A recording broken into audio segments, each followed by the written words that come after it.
अस्सलामुअलैकुम वीवर क्या हाल है तुहाडा ठीक है उम्मीद करने हैं तुम भी ठीक हो असां भी ठीक है से ये सही साडा काम तो तुम देख दो सी कि असां पहले काम करके गया से कि ये काम असां करने रह गए थे कि साडा थोड़ा जिहा काम वधाया ने मालका ने ते ये उन्होंने आख्या कि ये सारा काम जो है थोड़ा जिहा कोई खूबसूरती बना दो ते थले पासे पता पूरा रख दो असां इंड कर गया से बस दोबारा जो है एक मुकम्मल कराना है थे ते ये उन्हें साडे को देहाती माहौल ज़्यादा नहीं कुछ सलब तो उन्हें आके ये बना दो किचन है किचन के नाल नाल जो है ये अस रखेसूँ कोई जूसर मशीन है या समान ये रखेसूँ बैठा कि ये नाल किचन में तैयार किया से किचन तो बाद जो है उन्हें आके भी सब ये नाल बना दो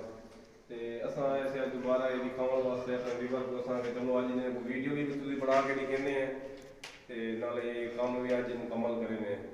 ही वजह करें अज तक नहीं आया से एक बाल से चुनाई कर गया दोबारा प्लस्तर कराने किते एक प्लस्तर करके तैयार करके तेगा भी लगाए ने ये भी उन्हें आखे भी तेगा भी सब कुछ सैट कर दो सलाफी भी सब कुछ सैट कर दो बाकी ये तुम दसाओ शहर ये चीज़ अच्छी लगती है या कौन नहीं लगती कि सब कमेंट दसाओ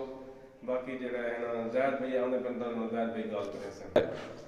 हाँ इकबाल साहब क्या कर रहे हो जी नीरू बना देते हैं नीरू बना के क्या करे सुमेर भाई नीरू बना के उतरे धार लेने हैं धार ला के सैटन धार लेने को तैयार करना में आजाब अच्छा या ये काम बैंड है सारा ऐसे ये पूरा काम मतलब माल का दोबारा काम सारा नवा गाड़ी के जो काम बैंड कर देते हैं अच्छा माशाल्लाह लास्ट सारी ये काम दी लास्ट वीडियो है सारी हां इंशाल्लाह ये काम दे अपनी लास्ट वीडियो थी इन बाद अगर कोई मला की टैल मार वाला क्यों ना बल भैया बड़े सू बाकी सारी ये वीडियो थी लास्ट वीडियो बाकी तैयार दे कि माशाल्लाह को तैयार करो फटाफट वाला पज लेने दूजे काम दे उतना जरा काम वन के करने अपने व्यूवरों को कोई दसाओ कोई अपने चैनल के बारे अस्सलाम वालेकुम व्यूवर जैद भाई थोड़े जे खाने तो लेट थी गया होना दे पे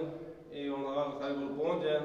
बाकी इंटरव्यू को जैद भाई जैसे उनको बहुत पीछे भी अपना चैनल जैद भाई से लेना अस्सलाम वालेकुम संगत किवें हाल है ठीक हो तबीयत से मेरे ख्याल खुश वसदे पे हो सो ते आज अस एक नवे व्लॉग के नाल वीडियो बनेने पे कुछ काम रह गया साडा असलम भाई दा वो करना है थे ये तो पहले था जेड़ा काम करने पे आज जो छत पाती है छत पाने के बाद इंशाल्लाह उता मारदे शापर भी चाह दो तो मिट्टी पेसूं ते ये जेड़ा काम है बस दारा शरा लावने ने साडा आधे पौने घंटे का काम है इंशाल्लाह मुका दे उस तो बाद दोबारा उठा वेसूं तुसा Nadir Abbas worker vlog channel को लाजमी सब्सक्राइब करो इन वीडियो दिखा करो इनको शेयर किया करो लाइक किया करो बड़ी बड़ी मेहरबानी ये जो साडा चैनल है भी नादिर अब्बास वर्कर व्लॉग इनको लाइक करो शेयर करो सब्सक्राइब करो और जैद भाई का भी एक चैनल है असा वो भी तुम बार दसने हैं 3 इडियट के नाम दे वीडियो बने ते इन्हां दे भी चैनल को लाइक किया करो शेयर किया करो बाकी ये साडे अच्छे दोस्त हैं भाई भी हैं दोस्त भी हैं बाकी अल्लाह हाफिज।